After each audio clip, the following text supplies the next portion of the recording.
Tell me about this one. For some reason, kind of hit a nerve with me in a not on the bad way, in a sort of like I don't know, tapped into something in my mind or something. The carnivorous cryptid plants. The cryptid plants. Yeah. Various plants around the world that have been, ascribed to be man-eating. Tell me about some of these tales. There are cryptid plants in the world that everybody knows about, like the Venus flytrap, and you get these pitcher plants where, they lure in bugs or even sometimes rodents for some of the larger ones and eat them. But there have been stories around the world for a long time of things that are even bigger that eat, deer, dogs, humans, and there are quite a few of them around the world. Probably, I would say the most famous one would be it's called the man-eating tree of Madagascar, and this was a tree that was basically first discovered, I don't know if you'd say discovered, but first known to the Western world by a German explorer, Karl Litsch, and it was in the end of the 1800s, 1878, I think. And he talked about how he went to this village, and the tribespeople brought out a woman to sacrifice to this tree. And he kind of said it was it had these tendrils or tentacles, I guess you would say, that were looked like branches, but as soon as they brought the woman there, these things kind of grabbed her and started basically eating her. It was about 8 feet high, looked kind of like a pineapple with tentacles, and it just kind of sucked her into this pineapple thing in the middle and ate her. And when he talked to the tribespeople about it, they said that it had these drugs that could stun its prey, put it to sleep so that it could be peacefully digested. And this was kind of a graphic account, and it caught the interest of a few other explorers, actually. And one of them was actually, I think it was the governor of Michigan back in the 1900s, 1910 or 11. There was the governor of Michigan, which was Chase Osborne. He went there looking for it because he had heard the story, and he thought, wow, I'm going to go check this out. And he looked through it. He didn't find it, but he found a bunch of missionaries and native people who said that, no, it's really out there. It's really out there. Kind of weird that nobody could show him where it was, but everybody said, oh, yeah, it's out there. It's out there. And then there was another expedition by a Czech explorer, and this was in 1998. This was not that long ago. Yeah, wow.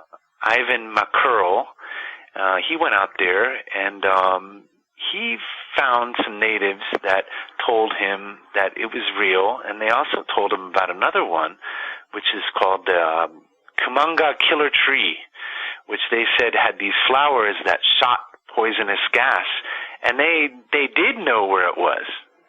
So they said, oh, yeah, we'll take you there. And Makurl said, all right, well, that sounds good to me. And they were so freaked out and so sure that the natives were telling the truth that they actually had gas masks when they went out to go see this. And they didn't find, they found a tree with like animal skeletons underneath it, but they didn't see any flowers. And the natives were saying, well, it's because it's not in bloom. And weird. Who knows if it was true or not, but he found these animal skeletons just all underneath this tree, which is kind of weird.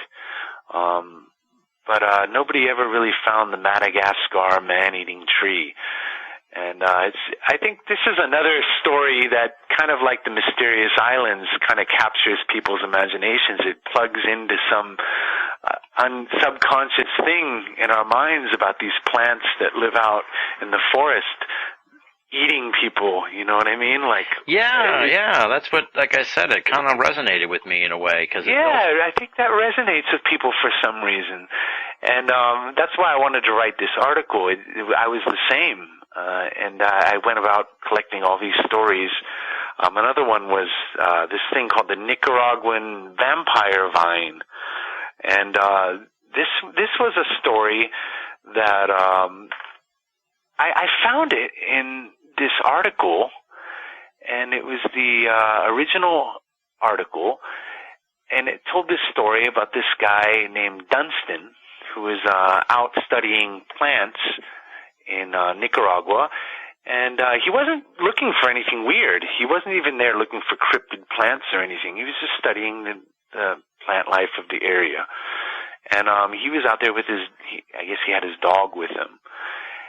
And he hears his dog, whining and barking, and he looks around, and he goes looking for where his dog is, and he finds these vines kind of just wrapped around his dog, just squeezing it, and there's blood coming out of these wounds on the dog, and he tried to get his dog free, and he says the vines were wrapping around his arms, and when he pulled his hand away, they left like sucker marks on his hands. And when he talked to the natives, they said it was the vampire vine, and they drink blood. And he actually went and studied these vines apparently, and he wrote about it. And he talked about how they were able to catch their prey with these like mini suction cups along the vines. And he wrote quite a lot about it actually. And it would suck the blood, and he would throw meat into it and watch what would happen. And they would suck the blood out of the meat. But apparently he just, as these things frustratingly often go, he kind of stopped his studies and went off to study other things, and nobody really knows what he found. So that was another really, really weird account that I had never known about even until I started looking into it. I knew about the Madagascar tree, and that was one of the weird stories. And there were a lot of weird ones.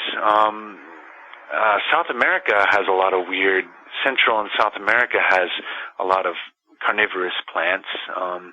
There's one called the Yate Veo, and it has apparently spikes that it'll impale victims and suck their blood out. There was another one in South America, in Brazil. They have this thing called the devil tree, which it basically hides its vines or whatever it is, along tentacles, whatever you want to call it, under the underbrush, and when something walks over them, they'll apparently snap up and grab whatever it is and just basically constrict them to death and then suck their blood out. Apparently these things like blood. Yeah. Well, what's really weird is it's just up until I read your article on this stuff, I had never even considered it, but then when you read it, it's like, it makes a lot, it kind of makes sense in a weird way, where it's like, wow, maybe there are plants that are that are carnivorous to humans. Yeah, there could be. I mean, they already know of them, of the Venus flytrap and the pitcher plant, and these things are, they're known by science, and they use animal protein to get extra nutrients that they can't normally get. So maybe there's something bigger. I mean, it is weird that they're able to move so fast with these tentacles and stuff. That might be kind of exaggerated, perhaps, but I wouldn't say it's completely implausible. Especially some of these plants don't even really move that much. There's one that's called the monkey trap tree, which is, I think it's from Guyana, and that thing is basically a huge pitcher plant. And it makes this scent that apparently monkeys can't resist. And monkeys will come. They love this smell. And they fall into it, and they're just digested just like a regular pitcher plant. Pitcher plants, for listeners who are listening, I don't know if you know what a pitcher plant is, but it's almost like a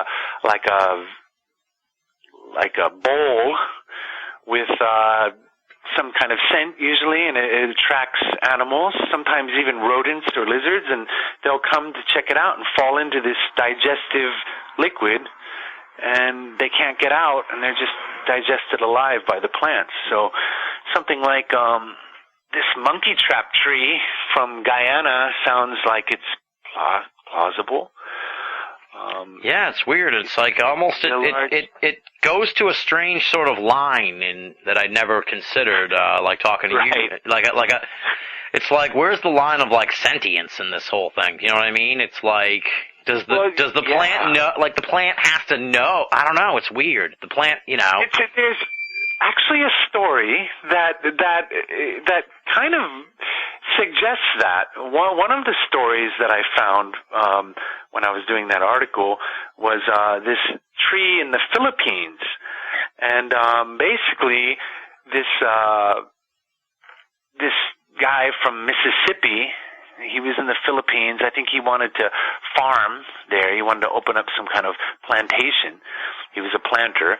And he was with a guide, and they came to this tree, this huge tree, and it smelt like rotten meat. And apparently they saw a human skull under it. And the guy went to look, and when he wasn't looking at the tree, the guide said that it was actually moving towards him. And when the planter from Mississippi looked up, it would stop. And when he went back to look at the skull, this thing was moving again, and it's kind of a weird story. I don't know if